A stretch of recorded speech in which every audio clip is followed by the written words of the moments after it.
Hola, ¿qué tal? ¿Cómo estáis? Soy Ángela Grérez y esto es El Método 100.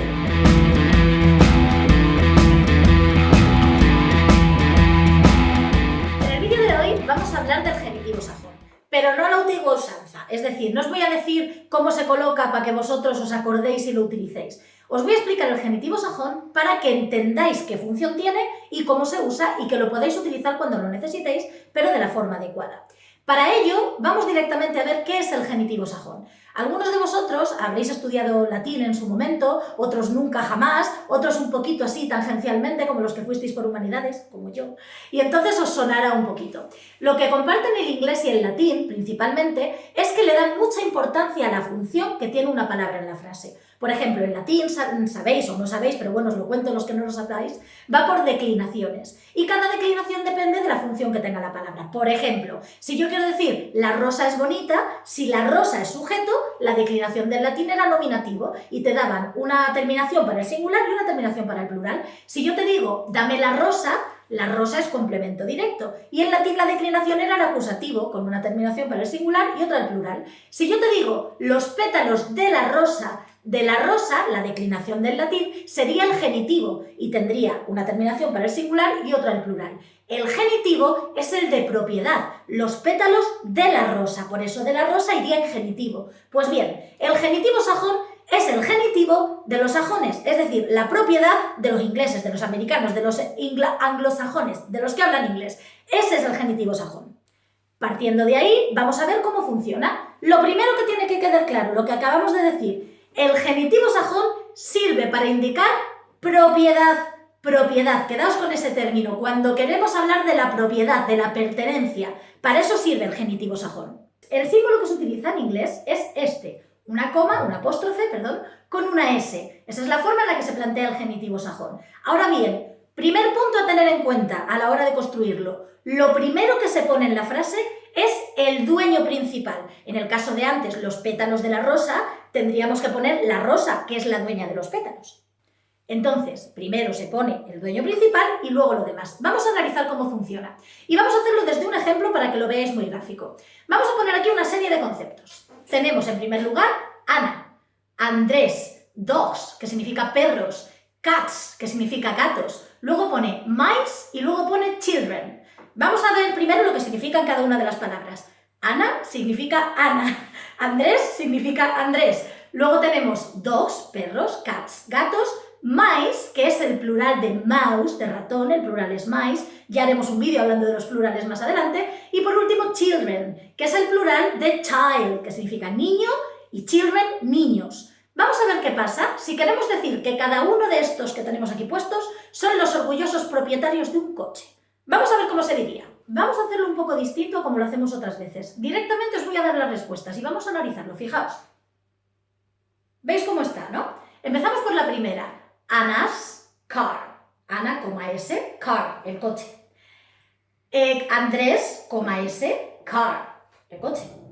Y ya estaríamos diciendo el coche de Ana, el coche de Andrés. Recordad que estamos viendo la propiedad de quién es algo. Pasamos a los perros y a los gatos. Uy, aquí solamente hay una coma. Bueno, vamos a pasar al siguiente. Mice, que es ratones, y children, que es niños. S. ¿Por qué creéis que en dogs y en cats solo se pone una coma?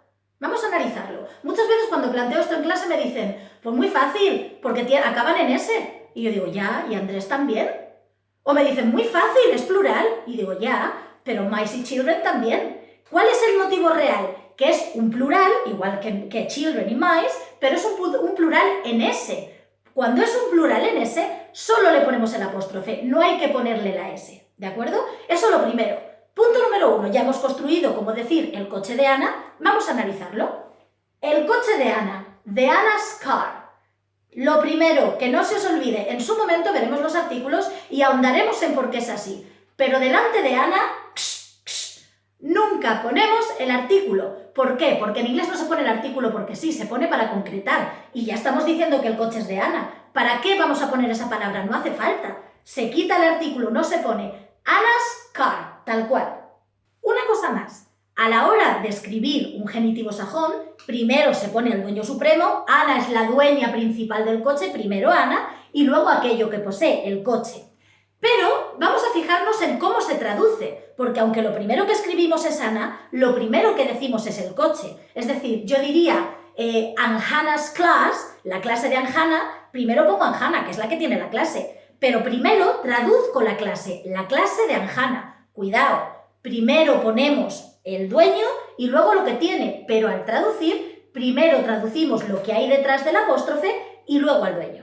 Una cosa que os quiero comentar es algo que a mí me llamó mucho la atención porque de entrada no te la suelen explicar, pero te la encuentras más adelante y te da como una especie de ictus cortito, porque no tienes muy claro si es una contracción de algún otro verbo auxiliar o qué es lo que pasa. En inglés se pueden poner hasta dos genitivos sajones juntos. Fijaos en este ejemplo, my mother's sister's name.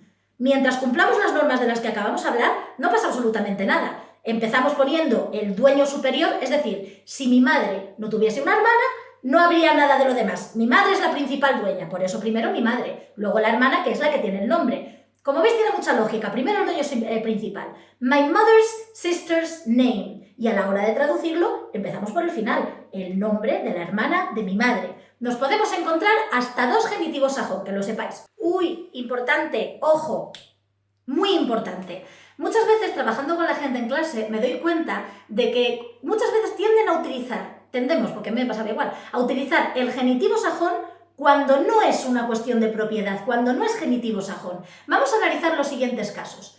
Fijaos, a glass of water, a water glass, a water's glass. Vamos a analizar estas tres cosas de aquí porque suele haber confusión con eso y quiero verlo.